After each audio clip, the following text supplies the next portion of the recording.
Olá, professor Isolete. Antes de mais, quero agradecer por estar aqui hoje connosco neste episódio. Eu é que agradeço. Obrigada, Ana. É um gosto muito grande estar aqui contigo e, e é muito especial. Estes anos, depois de ter sido minha aluna, agora estar aqui para me ouvires e eu também para ir acompanhando o teu trabalho e para estar aqui também a ouvir-te, não é? Sim, professora, muito obrigada por estar aqui hoje connosco. Acho que vai ser uma ótima conversa.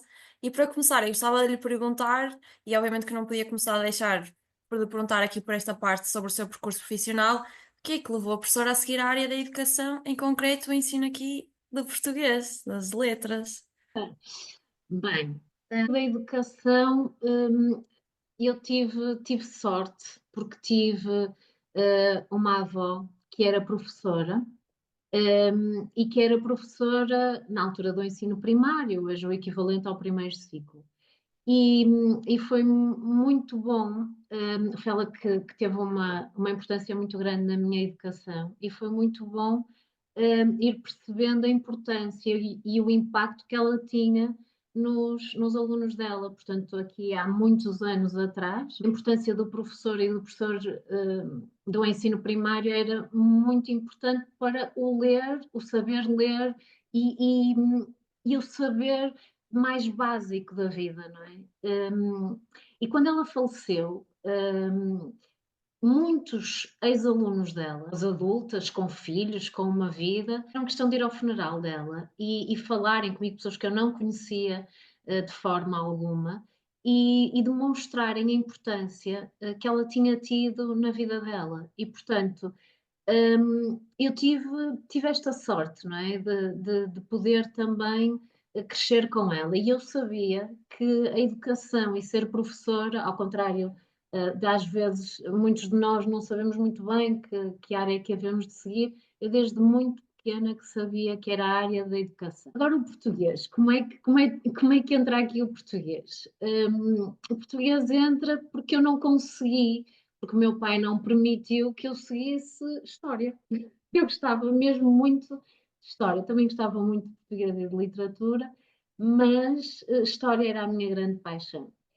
E na altura o meu pai tinha preferido e a minha mãe que eu seguisse um curso de ciências, não é? Porque achavam que isso iria ter um impacto maior e melhor para mim, mas eu à revelia segui a área das humanidades e da educação e depois no final, já que não conseguia, porque aí o meu pai disse mesmo, não, tu vais para o desemprego, já que seguiste educação e as humanidades, agora vais ter mesmo que seguir uma área que te abra um bocadinho mais de oportunidade.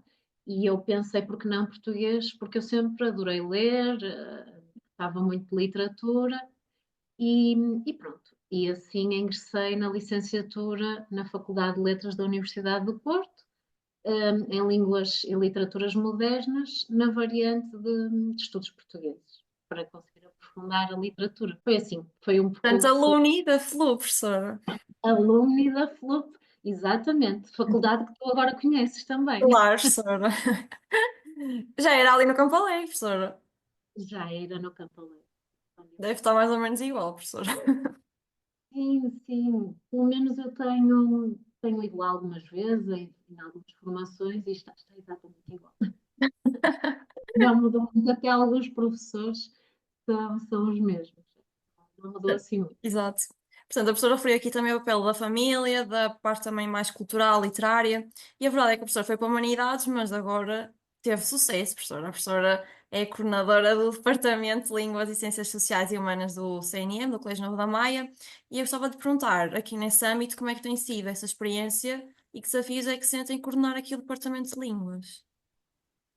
Olha, eu estive a coordenar o Departamento de Línguas até ao ano passado.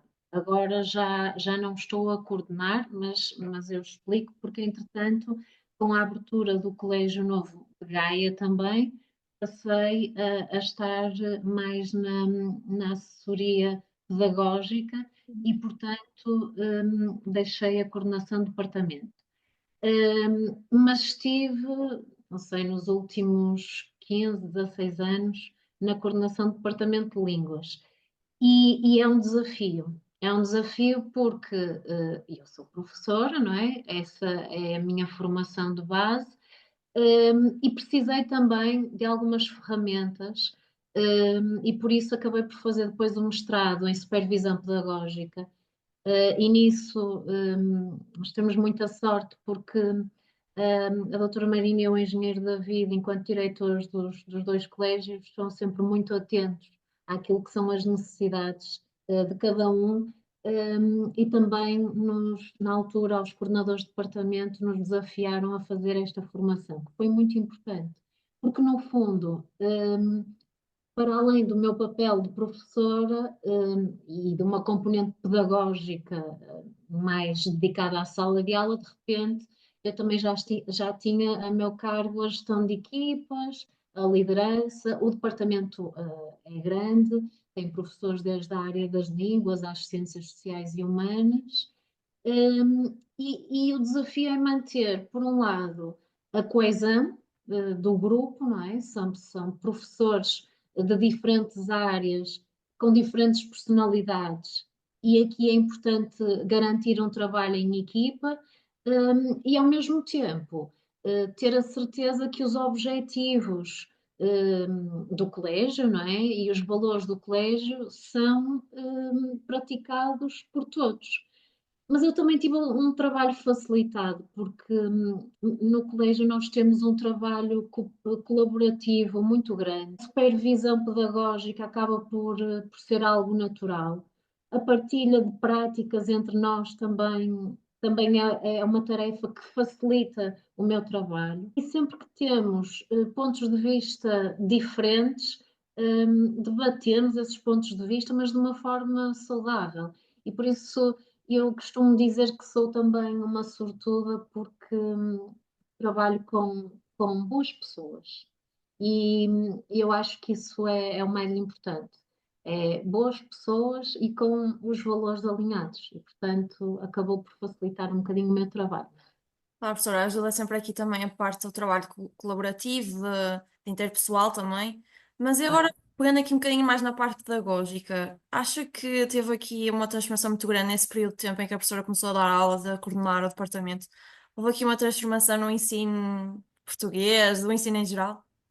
oh, muito grande. Eu acho que, bem, pensando bem, eu já tenho 20 anos de carreira. E 20 anos depois, houve muita coisa que mudou.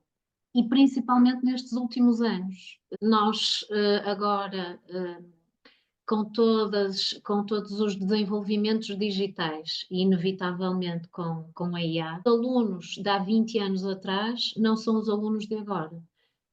E isso teve um impacto grande no ensino em geral. Ainda que se diga que em Portugal ainda o ensino é bastante tradicional. E se calhar até é, mas também não me queria desviar muito daquilo que é a tua pergunta e agora concentrando-me mais naquilo que foram estas mudanças dos alunos ao longo dos últimos anos. Basta pensar, nos, quando eu era aluna, nós só mesmo no secundário é que tivemos acesso a um telemóvel e a internet que era muito lenta, que pouco permitia esta ligação ao mundo.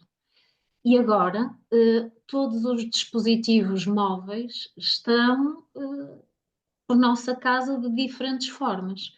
E isso alterou completamente a relação que os alunos têm com o ensino. Primeiro, porque o acesso ao conhecimento é muito mais fácil. Depois, há uma quantidade imensa de informação e eu diria também de desinformação.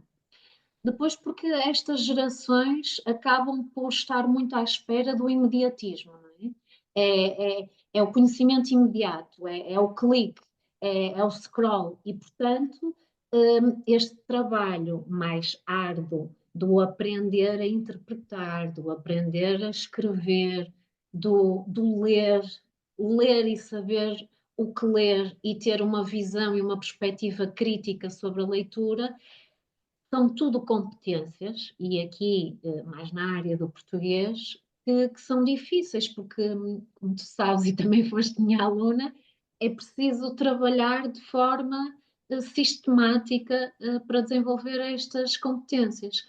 E é muito difícil em alunos que pretendem este imediatismo e que pretendem o resultado na hora, um, conseguir desenvolver estas competências. Contudo, eu acho que há algumas estratégias que vamos aplicando em sala de aula e que vamos conseguindo trazer, e que temos que conseguir trazer os alunos para aquilo que é a realidade da sala de aula.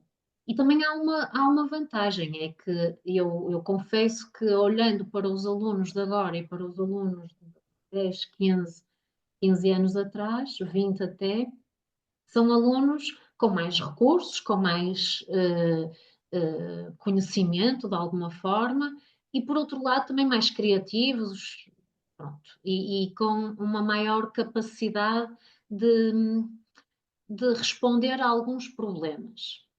Portanto, há aqui alguns desafios, mas eu também não sou de todo e não tenho uma visão sempre muito pessimista da educação e destas últimas gerações. Portanto, eu tento sempre ver aqui o equilíbrio entre a atualidade e o passado. Mas sim, a mudança é muito grande e muito exigente para os professores. Por acaso é engraçado, professor, porque eu no dia estava a comentar que eu comecei a faculdade sem o ChatGPT, não é? Nós não tínhamos isso. E mesmo no secundário. E de repente acho que se transformou aqui, mesmo com a parte só da inteligência artificial, para além da parte do imediatismo das redes sociais, que vai alterar aqui bastantes coisas, no fundo. E Isso. acho Muita que a coisa. forma de aprender é muito diferente. A forma de aprender é muito diferente. A forma de ensinar tem de ser muito diferente, porque mais do que nunca agora, com 2 ou 3 cliques, o acesso ao conhecimento existe. E antigamente o professor era a fonte de conhecimento. Eu há pouco falava da minha avó, muitos dos alunos que ela tinha vinham de famílias analfabetas e, portanto, ela era a pessoa que representava a transmissão do conhecimento. Ela tinha mais conhecimento do que, se calhar, toda uma geração de familiares daqueles alunos. Agora não. Agora, o professor, se calhar, qualquer professor que seja, tem que desenvolver outro tipo de competências. Se calhar mais o espírito crítico, o pensamento crítico, para saber se aquela informação que os alunos têm é verdadeira ou não. Um, Expor os alunos, talvez, ao contraditório, porque o algoritmo, e nós sabemos bem, dá-nos tudo aquilo que nós queremos, e se nós não contornarmos o algoritmo, aquilo que vai acontecer é que os alunos têm uma visão muito afunilada da realidade. E acho que a sociedade nos está a mostrar isso agora porque temos visões muito extremadas. Quando estamos na fase de maior conhecimento, de maior desenvolvimento, temos posições muito extremadas e também tem a ver com isso. E, portanto, cabe-nos a nós, professores, desenvolver o contraditório também. E, por outro lado, se calhar o professor tem que deixar este papel muito de transmissor do conhecimento e, e se calhar com pequenos projetos ir ajudando a que os alunos tenham os conhecimentos das diferentes disciplinas que eles próprios podem ir pesquisando, mas que nós vamos fomentando outro tipo de competências que são necessárias.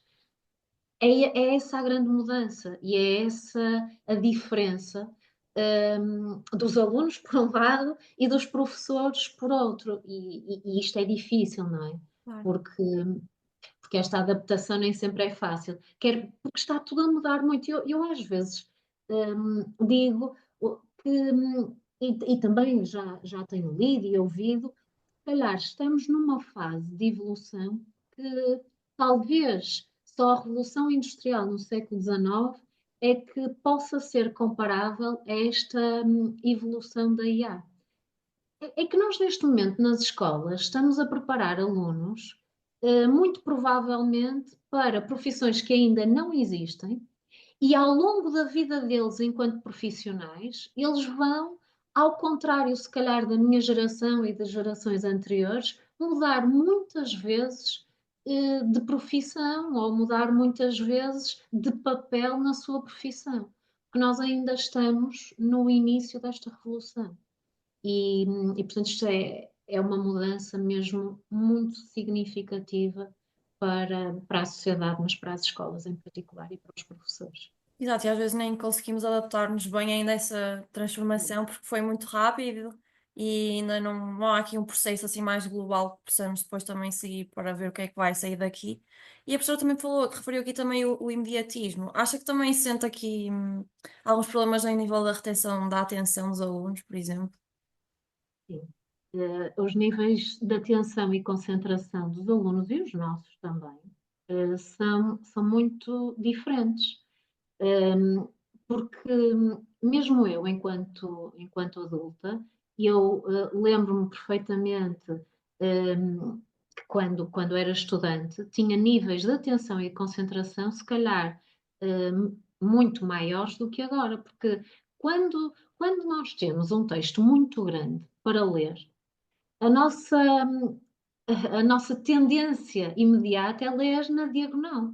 E isto tem a ver com o acesso de informação que nós temos, o acesso à informação que nós temos e ser tudo muito rápido e muito aparentemente simples. E depois o nosso cérebro acaba por ficar viciado nisso.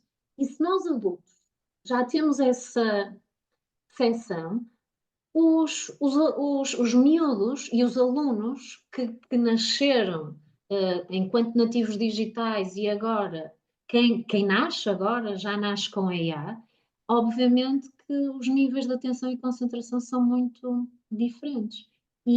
Portanto, nós também temos que perceber isso enquanto professores. Porque se continuarmos a usar a mesma fórmula que usávamos há 20 anos atrás, claro que não vamos ser bem-sucedidos. E mais uma vez, aqui eu acho que a vantagem também do colégio é essa também. Como a doutora Marina diz muitas vezes que o facto de ser colégio novo acaba por ser muito importante porque nós temos que estar sempre a inovar. E inovar também é estar atento à realidade e ao futuro. E, portanto, aqui nós conseguimos, de alguma forma, perceber as necessidades dos alunos e perceber, ok, nós mais do que nunca temos que criar estratégias, mini projetos para conseguirmos ter os alunos minimamente envolvidos naquilo que são as diferentes disciplinas. Claro que os alunos vão ter na mesma que fazer exames nacionais, que ainda têm uma vertente muito tradicional, por um lado, mas por outro lado já estão a exigir competências que vão muito além do conhecimento mais do conhecimento puro, não é? Da memorização. E, portanto, está tudo a mudar aos bocadinhos. E nós, aos bocadinhos também, temos que, na sala de aula, levar a que os nossos alunos também tenham um percurso diferente. Acho. Ora, e acha que essa forma de reter melhor a informação, de estar mais concentrado, passa também por adotar aqui um processo de inovação junto dos manuais? A professora é autora dos manuais do Marca à Página, da Porta Editora. Como é que foi esse processo de criação e se esses problemas e essas transformações do ensino foram também aqui questões e preocupações que tiveram a escrever os manuais? Sim, claramente. A responsabilidade é muito grande. Eu acho que a responsabilidade de ser professora é muito grande porque nós estamos a ter um impacto direto no futuro, daqueles alunos. Ser autora de manuais é exatamente a mesma coisa, sabendo que se calhar ainda chegamos a um público maior, não é? Neste momento, eu já estou neste processo há uns anos, e quando começamos o Marca à Página, neste momento já estou a terminar um outro projeto que é o Discurso de Direito e que são manuais de português para o ensino profissional. O Marca à Página são manuais de português para o ensino regular, o secundário, e quando iniciei, juntamente com a equipa de professores que estamos a desenvolver o discurso direto e que desenvolvemos o Marca à Página, esse foi o grande desafio. É como é que nós vamos chegar aos alunos e ao mesmo tempo ajudar os professores, não é? Porque O objetivo também do manual é ajudar os professores para depois conseguir chegar aos alunos. E essa preocupação esteve sempre muito presente. Nós quisemos e tentamos criar sempre recursos que fossem úteis para os professores e que, de alguma maneira, eh, eh, para os alunos se traduzissem numa aprendizagem significativa. Então, muitas vezes, iniciamos, antes de iniciarmos, aliás, a educação literária e a literatura por si só, temos pré-leituras, ou com vídeos, ou com textos, ou com podcasts, enfim, ou com músicas, videoclipes, trailers, para lá estar, chamar a atenção dos alunos, haver ali uma imersão num tema que nós achamos que é importante, para depois dar o pontapé de saída para o estudo da literatura. E isso é um dos exemplos que nós utilizamos. Também nos manuais passamos a ter a presença da cidadania, a ter a presença do trabalho autónomo, a ter a presença da preparação para o exame. Enfim, diferentes momentos do manual para ajudar os professores, porque se um aluno gosta de uma atividade, é meio caminho andado para que a aula corra bem. Não há nenhum professor que goste de sair da sala de aula e que sinta que os alunos sentiram que aquela aula foi uma chatice. E, portanto, todos os professores saem da aula muito satisfeitos quando perceberam que, que os alunos adoraram a aula. E, portanto, nós temos que criar recursos para que isso aconteça e para facilitar esse trabalho do professor que já é tão exigente diariamente a ter que tentar chegar a cada turma e a cada aluno. Agora, cada aluno tem uma particularidade muito diferenciada. E pronto, e nós tivemos sempre essa preocupação. Por outro lado, também houve a preocupação de integrar a dimensão digital através, por exemplo, de roteiros digitais, ou seja, estamos a analisar uma obra e seria interessantíssimo fazer um percurso por Lisboa ou em Mafra, enfim. Então, ter a possibilidade de, dentro da sala de aula e com um manual de português, o professor quase que fazer um percurso literário por diferentes cidades ou pela mesma cidade, em que os alunos conseguem ver os locais onde a obra decorre e sempre com uma visão da atualidade através do Google Earth, por hipótese, e ao mesmo tempo verem como é que era a realidade daqueles espaços no passado. E isto também é uma forma de usar a dimensão digital, mas aqui a favor da educação e a favor se calhar, do estímulo para o ensino da literatura. E pronto, e essa é uma preocupação grande da nossa parte, é dar resposta a tudo aquilo que um professor em sala de aula tem de dar resposta, que é à motivação, que é à particularidade de cada um dos alunos e, por outro lado, também aos exames, porque português é uma disciplina de exame obrigatória. E os professores do secundário, estes são manuais do secundário, têm sempre também essa preocupação e querem que os seus alunos sejam bem-sucedidos. E, portanto, foi mais ou menos nestas diferentes áreas que nós tivemos maior preocupação. E é interessante todo o processo, que é desde a imagem que colocamos, à capa, ao recurso digital, à forma como está organizada cada página, é essencial para conseguirmos ajudar os professores e chegar aos alunos. É sempre esse o nosso modo. Ótimo, professora. A professora também falou aqui que há vários recursos que colocam nos manuais, desde do Google, há aquelas visitas virtuais, aos gostos aqui mais relacionados, se calhar, à cultura, à música. Acha que é essencial que os manuais hoje em dia sejam adaptados a esses gostos e à realidade? Ou às vezes é um bónus pedagógico? E não sei, professora, como posso aqui também considerar se calhar isso, mas na minha Mas é opinião, isso mesmo, é isso. eu Diz acho isso. que é uma mais-valia, mas a verdade é que às vezes as escolas e os professores, se calhar, de forma geral, não é se calhar a primeira prioridade dos professores. Os professores gostam de cumprir, se calhar, Tem máximos. mensagens essenciais. É isso, olha. É interessante essa tua perspectiva, porque tu foste aluna, não é? E foste e ainda és agora do ensino superior. E isso é interessantíssimo. Nós temos em Portugal, se calhar, um problema na área da educação que é eh, transversal a diferentes disciplinas, porque nós somos muito ambiciosos, ou seja, em termos de programas, de currículo, agora chamam-se aprendizagens essenciais, nós somos muito ambiciosos e os professores têm efetivamente que cumprir aquelas aprendizagens.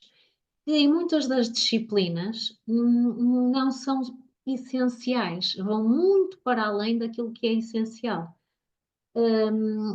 E depois é uma dualidade. Por um lado, o professor quer que o aluno se envolva e que goste da disciplina, mas por outro lado, ele sabe que tem um curto espaço de tempo para conseguir que essas aprendizagens sejam conseguidas e sejam lecionadas. E, portanto, é a dificuldade do professor, é chegar aqui a este compromisso. E muitas vezes não é possível, porque a carga horária é muito diminuta.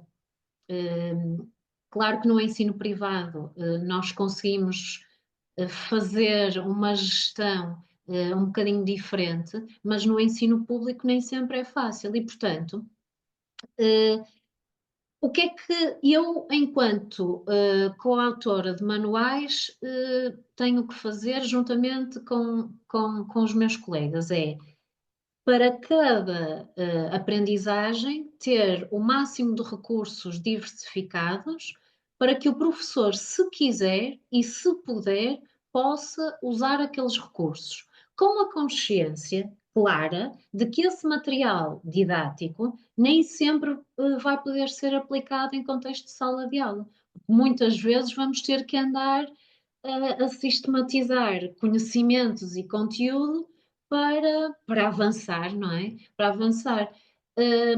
Mas também é interessante que cada vez mais, e lá está, pela necessidade dos tempos, uh, os professores valorizam esse material pedagógico. Ainda que eles dizem muitas vezes, e eu próprio, enquanto professor, eu sei que não posso usar, mas nem que ponha um bocadinho de uma música, um bocadinho de um podcast, ou então que diga aos alunos: ouçam isto e amanhã conversamos no início da aula, para haver ali um momento diferente. E, portanto, eu continuo a acreditar e, e é imperativo e essencial que esses recursos estejam à disposição do professor. Ele não vai usar sempre, mas acredito que também em alguns momentos use. E é a forma que o professor tem também de ter os alunos consigo em sala de aula e tornar a aula mais interessante. E por outro lado, estimular também diferentes tipos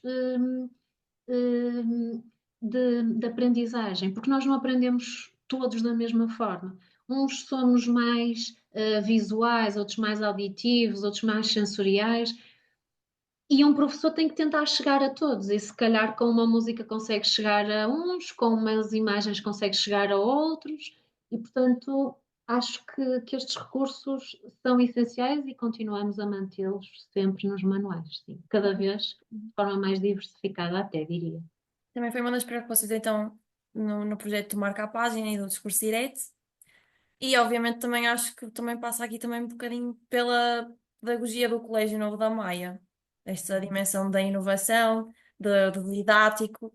E a verdade é que o colégio foi a única escola do país a receber aqui a certificação de uma escola feliz. E a professora, eu gostava de perguntar, também como tem aqui este papel mais junto à direção e obviamente também com de coordenação, eu gostava de perguntar à professora o que é que significa na prática ser uma escola feliz?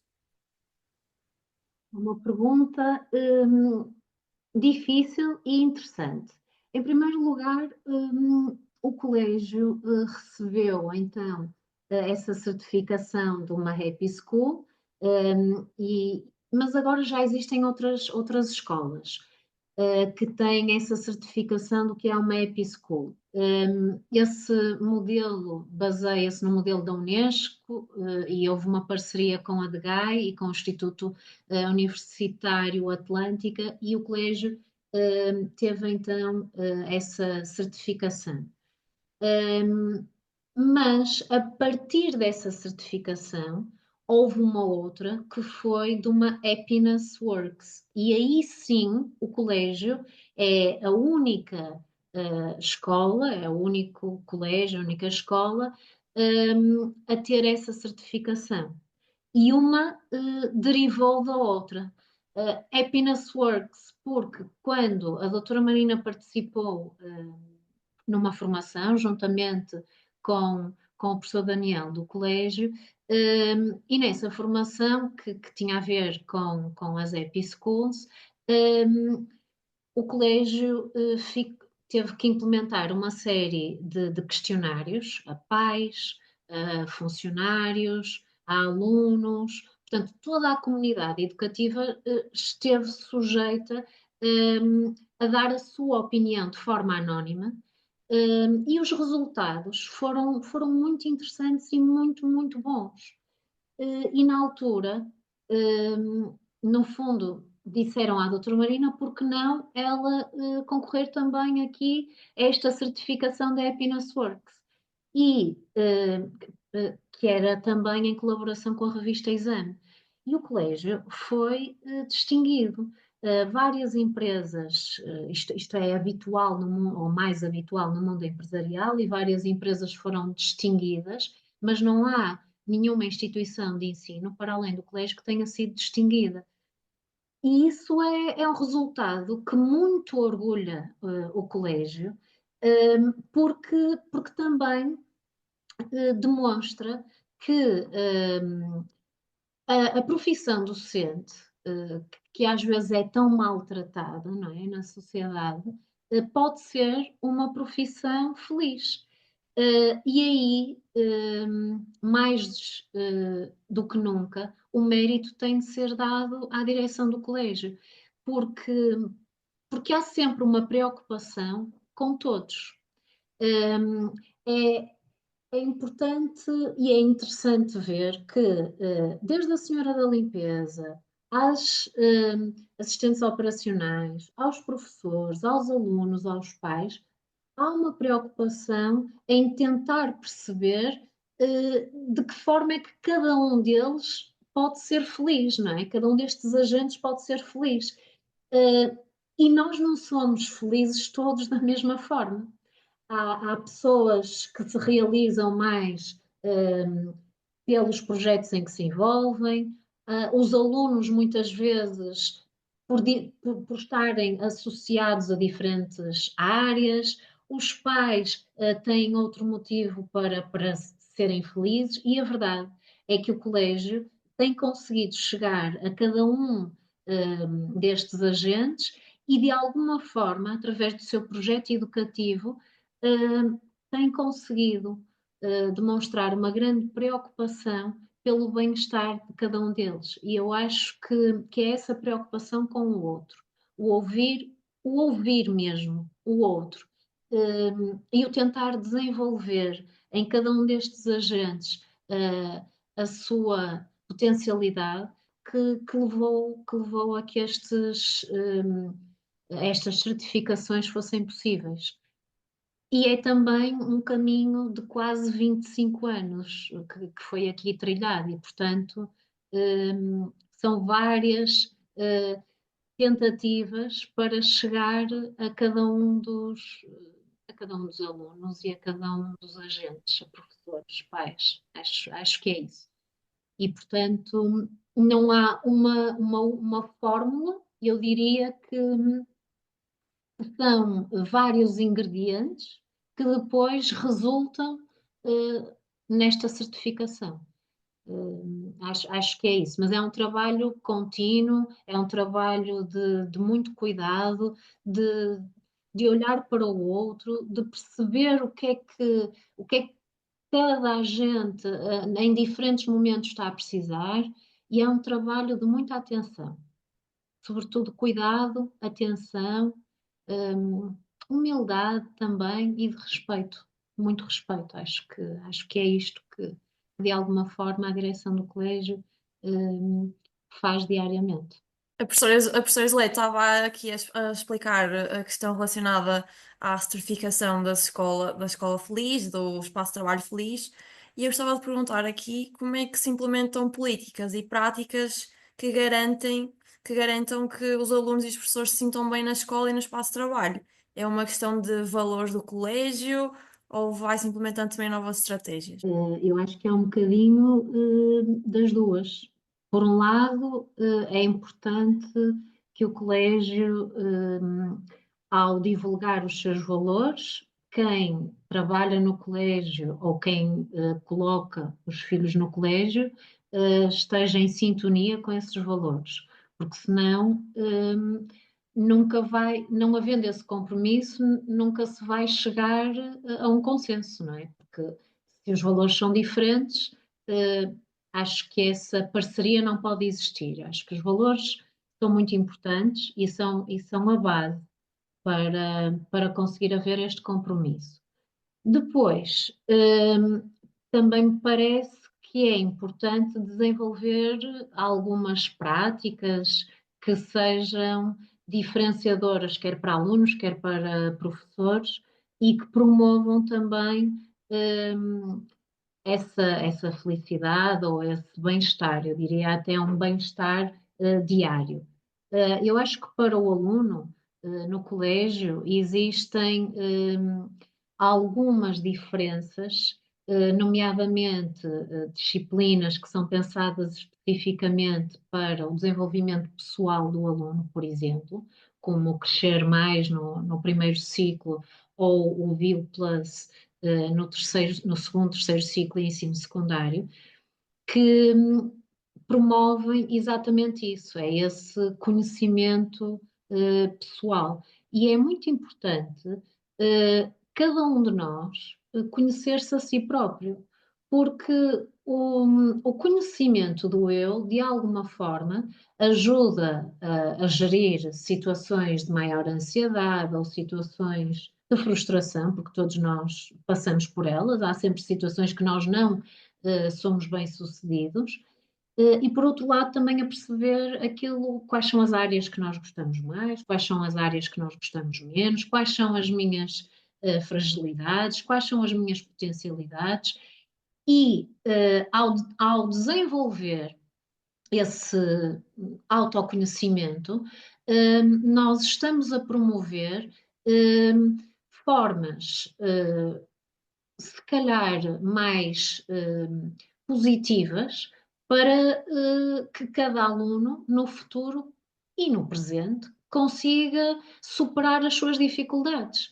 E isso é muito importante. Acho que estes programas de desenvolvimento pessoal são importantes para os alunos melhor lidarem com as suas frustrações. E ao mesmo tempo permitir que eles desenvolvam os seus talentos, as suas paixões. Eu acho que esse é um exemplo bastante importante e bastante bem sucedido no colégio com os alunos. Para os professores, obviamente que investir na formação contínua, num trabalho acompanhado, portanto, este trabalho colaborativo, mas que também não tem que ser um trabalho solitário. E por isso também esta ideia da supervisão pedagógica positiva, que é os professores perceberem que são acompanhados e que não estão sozinhos no seu dia a dia e nas suas decisões. E por outro lado, perceber o que é aquilo que faz feliz cada um dos professores. Se calhar, para alguns professores, o mais importante é conseguir que os seus alunos tenham sucesso nos exames nacionais, mas para outros não. É desenvolver projetos paralelos àqueles que os programas e que as aprendizagens essenciais exigem. Para outros é o reconhecimento, o reconhecimento dos alunos, dos pais, da direção, e, portanto, no fundo, é, é ir percebendo quais são as áreas mais importantes para cada um dos professores. E também é essencial termos espaços físicos que sejam agradáveis, uma sala de professores que seja agradável, salas de aula também sejam adaptadas a estes diferentes projetos. E estes ambientes diversificados também constituem um fator importante para o bem-estar.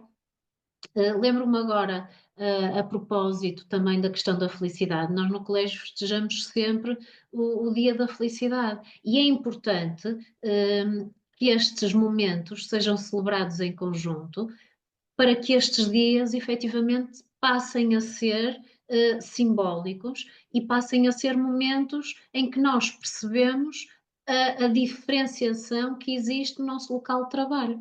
Nós passamos bastantes horas ainda no nosso local de trabalho, portanto, é importante que nos sintamos bem nos espaços, também nas opções pedagógicas que diariamente são tomadas, e, e esta simbiose ou é nesta simbiose que se vai encontrando este bem-estar. Por outro lado, também me parece muito importante que haja o sentimento de pertença, que nos sintamos bem uns com os outros. Eu costumo dizer que a grande mais-valia do colégio são os professores e a forma como eles se relacionam. E eu acho que isso é bem visível. Há um bom ambiente na sala dos professores, ou nas diferentes salas dos professores. Respira-se um ambiente saudável, e de trabalho, mas ao mesmo tempo de leveza. E é nesta conjugação que eu acho que conseguimos depois ter um ambiente saudável no colégio. E acho que são assim alguns exemplos, quer para alunos, quer para professores, para se conseguir ter este ambiente saudável e feliz. E acha que é possível criar esse ambiente de leveza sem comprometer o rigor, professor? E a excelência? Acho que sim, tenho a certeza que sim. Hum, eu acho que hum, um professor feliz vai ensinar muito melhor. Quando isto é para um professor como para qualquer profissional, se eu estou bem no meu local de trabalho, se eu estou feliz e vou para o meu escritório, neste caso, para a minha sala de aula feliz, eu vou conseguir passar muito melhor a informação aos alunos, vou conseguir chegar muito melhor até eles. Porque os alunos são muito perspicazes, não é? Eles percebem claramente quando, quando nós estamos bem, quando estamos menos bem, quando temos mais paciência, quando temos menos paciência, e, portanto, isso é essencial, porque trabalhadores felizes claramente que vão ter um impacto direto no sucesso académico dos seus alunos. Isto não é apenas uma intuição, isto já é uma convicção e é algo que diariamente no colégio se tem a certeza que é assim. E por isso esta necessidade de cuidarmos uns dos outros. E de cuidarmos também dos nossos alunos, porque se eu estou feliz, que ensino melhor, os alunos sentem-se mais seguros, sentem-se mais valorizados, sentem-se mais motivados, claramente que também vão ter melhores resultados. Eu acho que isto é uma bola de neve. Eu diria até que emoções positivas acabam por facilitar tudo o resto, não é? Quando nós nos sentimos constrangidos, tristes, desconfortáveis, inseguros, com medo, as condições para uma boa aprendizagem e para o sucesso académico não estão reunidas. Portanto, é essencial esta leveza, mas a leveza também não é leveza na forma como se transmite os conhecimentos ou como se aprende ou como se ensina. É, é uma leveza, mas ao mesmo tempo uma responsabilidade e um rigor grande. Agora, eu não tenho que ensinar sempre de cara fechada, para demonstrar que sou muito rigorosa e para demonstrar que sou muito exigente e que só assim é que os meus alunos conseguem ser bem-sucedidos. Pelo contrário, eu acredito exatamente no contrário. Eu acho que é a boa disposição que motiva os alunos para, para um compromisso também com o próprio professor. Porque isto é muito engraçado. Às vezes os professores dizem isto e é uma constatação. Os alunos nem sempre gostam das suas disciplinas. Português, em particular, não é uma disciplina que seja a mais favorita de todos os alunos. Mas às vezes os alunos não querem é deixar ficar mal o professor, pela ligação, pela empatia. E se eu não tenho empatia com os meus alunos, se eu não tenho uma ligação com eles, eles vão aprender pior, ou se calhar nem vão aprender porque se vão desligar e agora, com as questões de atenção que já falamos, com tudo o que há para a distração, porque é que eles vão querer estar na minha aula? Esta ligação é essencial. A empatia, a ligação até emocional. E eu também não me vejo a ir para uma sala de aula em que não tenho empatia com os meus alunos, porque eu tenho uma responsabilidade muito grande. Eu estou, por vezes, eu e os meus colegas estamos mais horas com os alunos do que os próprios pais. Portanto, nós temos aqui uma responsabilidade grande e nós somos responsáveis também por uma grande parte da educação dos alunos. Nós não somos os únicos, a família é essencial, mas somos muito importantes. Portanto, ter alunos ansiosos, nervosos, obviamente que os seus processos cognitivos vão estar bloqueados, contrariamente a alunos que estejam bem e se sintam bem e acolhidos. Portanto, eu acredito que a felicidade traz conhecimento e sucesso académico. Acho que é exatamente isso.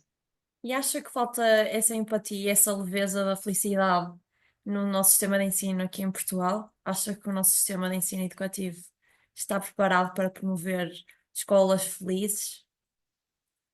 Hum, Essa é uma boa pergunta, ainda que seja difícil de responder, porque há uma coisa essencial que, mais do que as escolas terem de resolver, as escolas públicas, eu acho que é uma questão governamental. Eu não consigo conceber que um professor que esteja afastado 100, 200, 300 quilómetros de casa tenha muitas vezes um salário que mais de metade é para despesas de deslocação, que os obriga a ter uma casa noutro local. Estarem afastados da sua família e diariamente estarem a ensinar numa sala de aula com este desconforto, eh, lá está, não são pessoas felizes, não são pessoas que estejam realizadas e bem, e, portanto, o ensino vai ficar comprometido. Mas isto é algo que não são as escolas que têm que resolver, são as políticas mesmo educativas e, neste caso, de contratação dos professores. É desumano a forma como se tratam professores que têm que estar tão longe de casa e de quem gostam e que têm que passar por diferentes dificuldades. Portanto, a base, se o patamar essencial das necessidades do ser humano não está cumprido, tudo o resto vai falhar. Porque, porque eu tenho que estar bem para conseguir desenvolver bem o meu trabalho. Isto acho que é o essencial. Depois, acreditando que aos poucos, porque já houve, em particular este ano, algumas medidas no sentido de melhorar essa área em particular. O que é que eu acho que pode ser também importante para as escolas conseguirem encontrar essa tal felicidade ou essa leveza? Eu acho que é essencial um acompanhamento também mais personalizado, dos alunos, e eu continuo a acreditar que este desenvolvimento pessoal deveria ser uma área a investir na educação.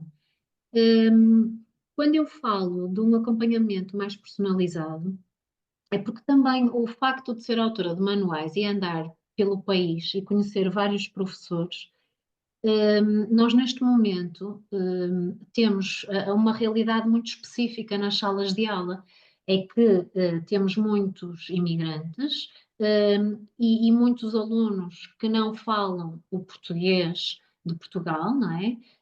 E que nem percebem muito bem o português e que são muitas vezes depositados nas salas de aula, e os professores o que têm que fazer é, por um lado, estarem com um grupo de alunos eh, de secundário, por hipótese, que têm que passar então as informações essenciais das aprendizagens que têm de fazer das diferentes disciplinas, e ao mesmo tempo ajudarem a que aqueles alunos consigam fazer-se compreender. Isto é uma realidade. Mais centro e sul do país. Às vezes há turmas que mais de metade dos alunos não são portugueses.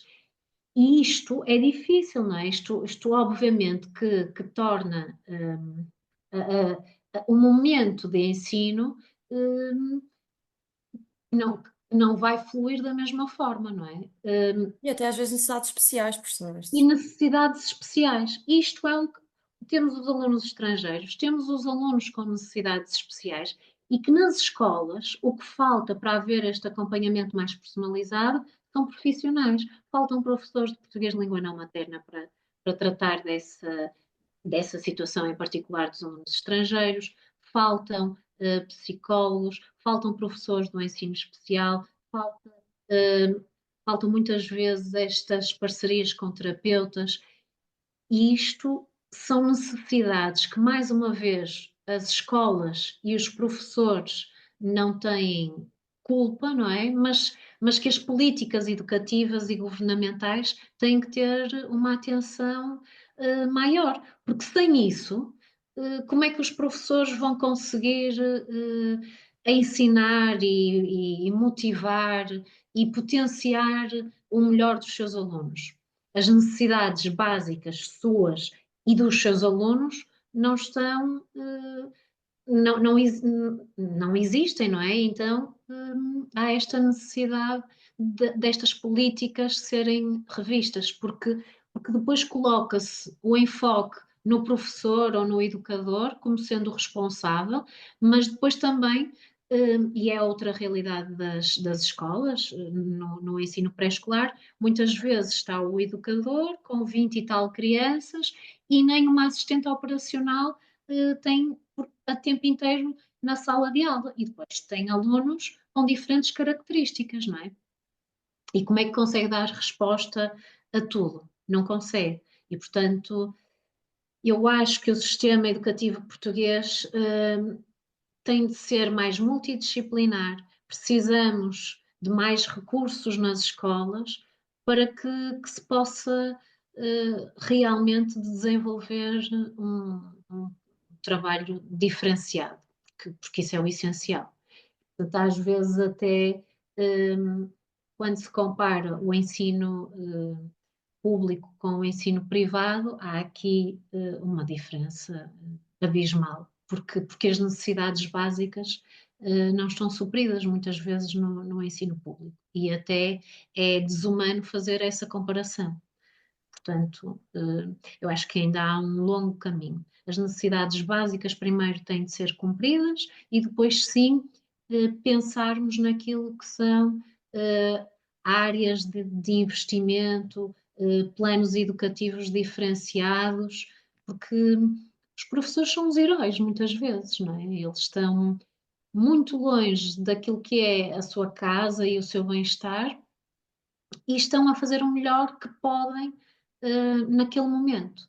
E, portanto, é isso, é suprir primeiro as necessidades básicas e depois sim trabalhar-se numa outra vertente mais pedagógica para promover escolas que sejam felizes, ainda que haja bons exemplos, ainda que haja bons exemplos com tudo isto a acontecer. Há muito bons exemplos, mas a verdade é que também ainda falham muitas condições. E é isto que os professores se queixam.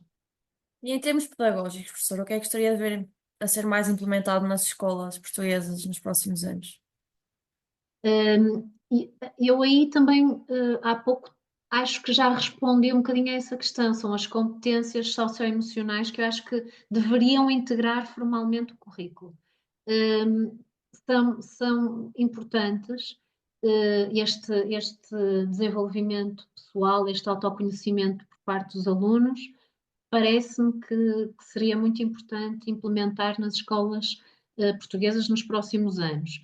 Depois, também acho que as escolas deveriam aumentar a sua autonomia para conseguirem adaptar o currículo às necessidades específicas da sua comunidade educativa. É muito diferente uma escola de Trás-os-Montes para uma escola de Lisboa. As necessidades são muito diferentes e, portanto, hum, esta maior autonomia também iria ajudar as escolas a desenvolverem um trabalho mais profícuo. E por outro lado também, há aqui outro problema que há pouco eu não falei e que se calhar é um problema essencial, é que com os concursos dos professores, o que acontece na maior parte das escolas é que o tecido humano muda muito. E numa escola, nós temos num ano um conjunto de professores, e se calhar no ano seguinte eh, temos outro conjunto de professores, e no ano a seguir outro conjunto de professores, ou seja, não há estabilidade do corpo docente. E esse é outro problema, porque também não se conseguem desenvolver projetos bem-sucedidos de um ano para o outro e que tenham a duração apenas de um ano, não é? Porque as pessoas também fazem os projetos e os projetos de alguma maneira também moldam as pessoas. Portanto, é isto, é haver mais autonomia das escolas, se calhar, quer para o currículo, quer para a contratação de professores, e depois também as competências socioemocionais. Eu acho que isto é o essencial. Mas também acho outra coisa. A sociedade portuguesa foi maltratando ao longo dos anos os professores. E o papel do professor nem sempre foi bem visto nos últimos anos. E chegamos aqui. E o chegar aqui significa que não há professores. Tu deves lembrar-te bem que, enquanto aluna, não havia praticamente colegas teus que quisessem seguir a via ensino.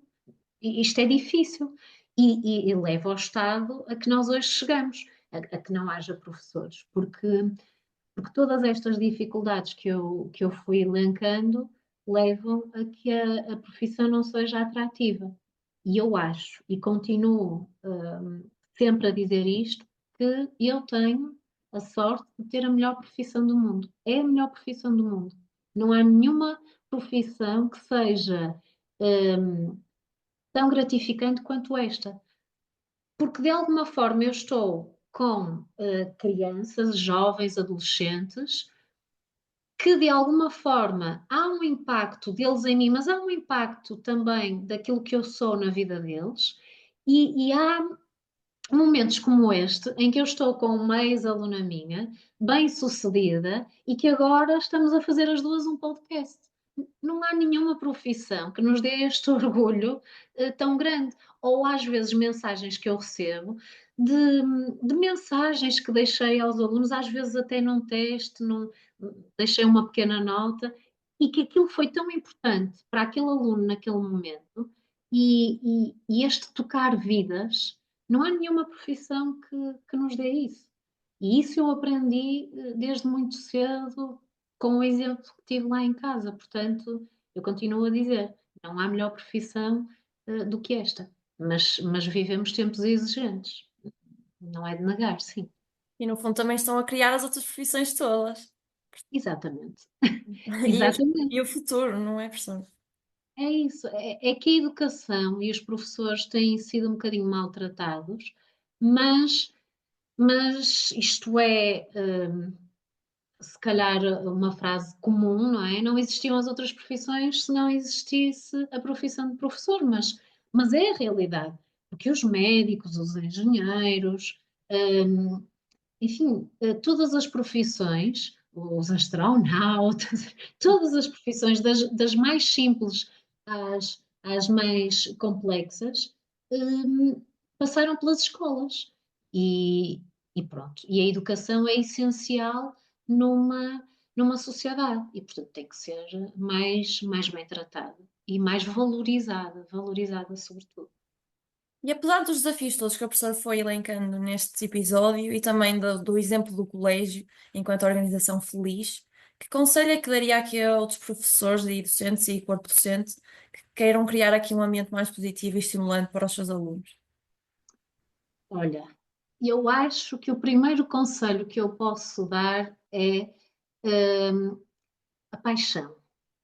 Quando nós ensinamos com paixão, quando nós estamos diariamente felizes e demonstramos o interesse, a paixão naquilo que é a nossa profissão diária, é, é o, eu diria que é o início para nós conhecermos verdadeiramente os nossos alunos, porque eles percebem quando um professor é apaixonado por aquilo que faz, quando um professor gosta exatamente daquilo que faz, quando se sente realizado, e rapidamente também se dão a conhecer ao professor. E, portanto, quando há esta empatia e esta relação, temos o primeiro ingrediente para conseguirmos ter uma relação autêntica e um ensino personalizado. Se conhecermos melhor os nossos alunos, vamos chegar melhor a cada um deles. Depois, eu acho que a nossa sociedade ainda tem um estigma grande, que é o erro. Uh, o erro é sempre um problema, é sempre visto como algo muito negativo, e eu acredito que o erro faz parte do sucesso. O erro não é um fracasso. O erro muitas vezes é o que nos leva a seguir, a termos a força e a resiliência para sermos melhores. Portanto, o erro faz parte do processo de aprendizagem. Claro que nós queremos evitar que os nossos alunos errem, mas também não temos que ver o erro como catastrófico, muito pelo contrário. O erro faz parte do processo de aprendizagem. Depois, mais do que nunca, eu diria que temos de diversificar as metodologias de ensino em sala de aula, desde o trabalho colaborativo, desde as aprendizagens baseadas em projetos. Nós temos no colégio o projeto A Mais, como tu sabes, em que há professores de diferentes disciplinas que estão com os alunos e que eles desenvolvem projetos e muitas vezes alunos que em áreas muito específicas, ou português ou matemática, até nem são tão bem sucedidos, chegam ao momento em que têm que fazer um pitch, apresentarem um projeto, estarem junto de uma empresa, estarem junto de uma autarquia e brilham.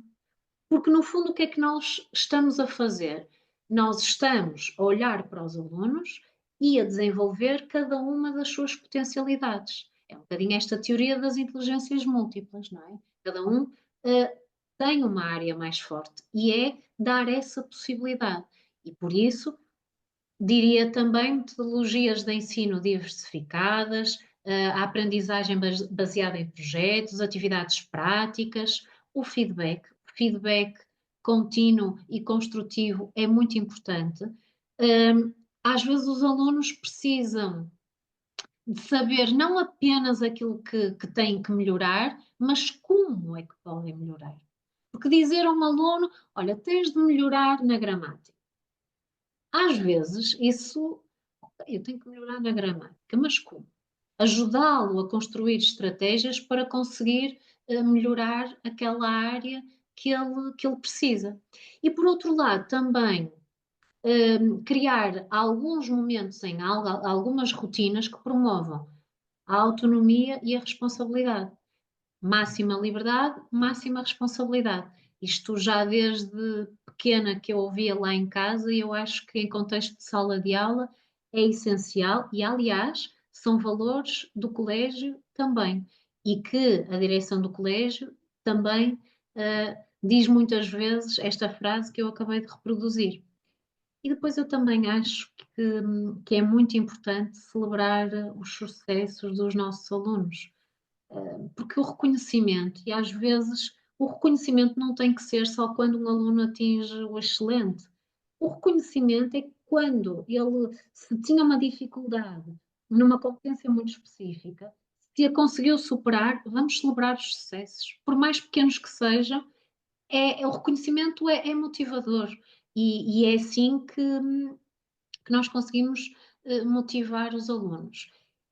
Por fim, eu diria também que cada professor tem que cuidar do seu bem-estar, é o autocuidado, porque um professor, lá está, triste, esgotado, desmotivado, dificilmente vai conseguir criar um ambiente positivo para os alunos. Portanto, é investir em si próprio e na sua relação pessoal que é importante. E na relação com as famílias também, que é aqui o último agente que se calhar falhava, é uma comunicação clara, entendermos que as famílias são parceiros da escola, não é a escola que é a única responsável pela educação, é a escola e a família, nós somos aqui parceiros, e eu acho que tendo tudo isto, o sucesso educativo tem que ser garantido. Acho que sim. Por isso, se tivesse que descrever o impacto de uma escola feliz numa frase, qual é que seria? Numa frase Ou numa palavra, professor? ou numa palavra, hum, eu acho que uma escola feliz é aquela que valoriza o bem-estar e o desenvolvimento integral de cada pessoa. E por pessoa temos de entender os assistentes operacionais, os professores, os alunos, os pais. Eu acho que é isso, é valorizar o bem-estar e o desenvolvimento integral de todos os agentes educativos. E se calhar, assim, nós conseguimos ajudar os nossos alunos a transformar os seus sonhos em realidade. E isso é uma escola feliz. Ora, estamos quase a terminar o episódio, infelizmente. Mas antes de passarmos aqui às nossas recomendações culturais, eu quero fazer a minha pergunta da praxe, que é assim um momento mais filosófico, que eu gostava de perguntar quem é que é Isolete.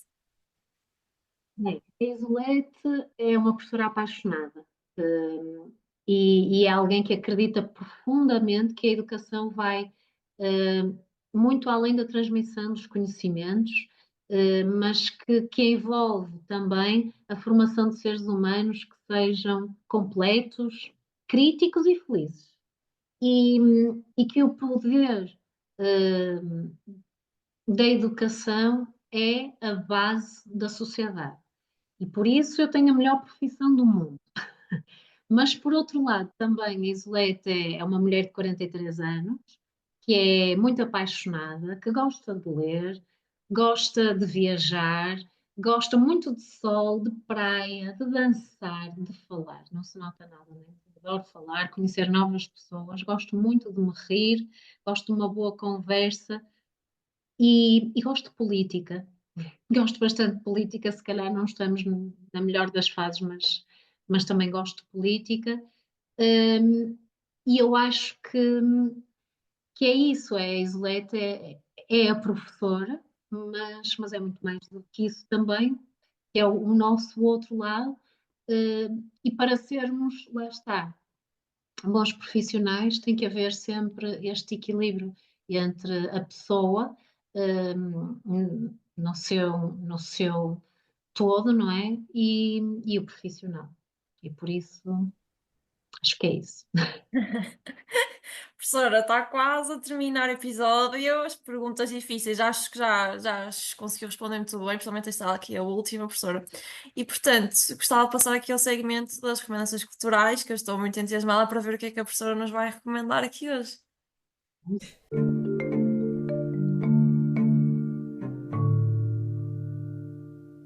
Lá ver se eu consigo corresponder às expectativas. Eu acho que um é assim o mais óbvio, mas é incontornável neste momento em que estamos a gravar este episódio, que é a minissérie da Netflix, A Adolescência. Eu acho que, para além de se estar a tornar viral, e do que mais vemos nas redes sociais, a frase que mais lemos é um murro no estômago, isto é a realidade atual, porque muitas vezes temos famílias estruturadas, e depois acontecem alguns problemas que os pais nem sequer se deram conta, e nem sequer se deram conta, porque com as redes sociais, com o acesso a uma informação, se calhar demasiado precoce, que nós estamos a possibilitar às crianças e aos adolescentes, se calhar o resultado não vai ser o mais positivo.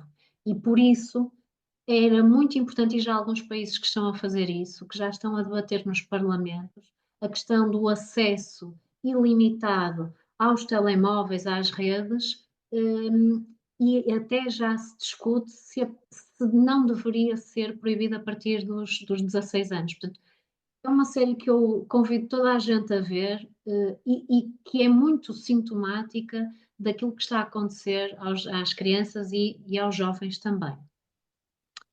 Depois, passando para os livros, o Nexus, do Yuval Harari, este autor tem livros muito interessantes, o Sapiens e o Homo Deus, mas o Nexus, numa era de inteligência artificial, de desinformação também, aquilo que ele faz nesse livro é quase que uma análise, da humanidade. Ele começa na Idade da Pedra até à Idade Moderna e faz uma reflexão sobre esta relação muito complexa entre a informação, a verdade, a sabedoria, o poder, e numa altura de inteligência artificial, o Nexus é um livro essencial para se ler.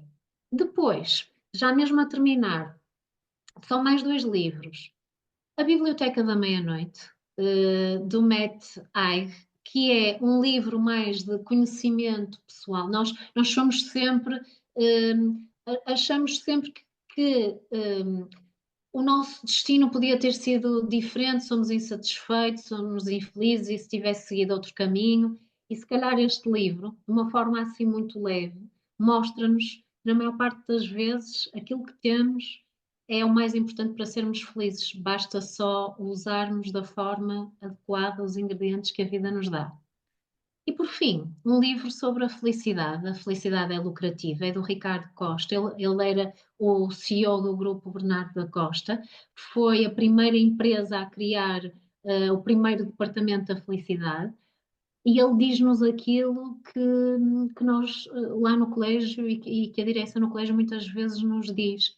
É importante termos connosco boas pessoas, pessoas felizes, ambientes saudáveis, uma liderança humanizada, e isto leva a que as empresas, as instituições sejam mais produtivas, e mais lucrativas. E, portanto, aqui a felicidade é lucrativa, que parece um livro mais do meio empresarial, e é, mas eu acho que pode ser perfeitamente replicável a qualquer área. E pronto, e eram estas as sugestões que eu tinha para hoje.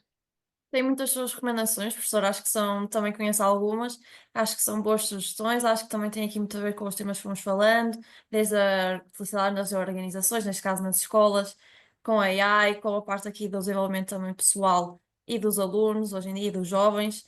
Portanto, professora, foi um ótimo episódio, uma ótima conversa. Gostei muito de ouvir essa perspectiva aqui das várias áreas. Portanto, muito obrigada por ter estado aqui hoje connosco neste episódio, professora, para mim foi um gosto enorme. E Eu é que agradeço, Ana.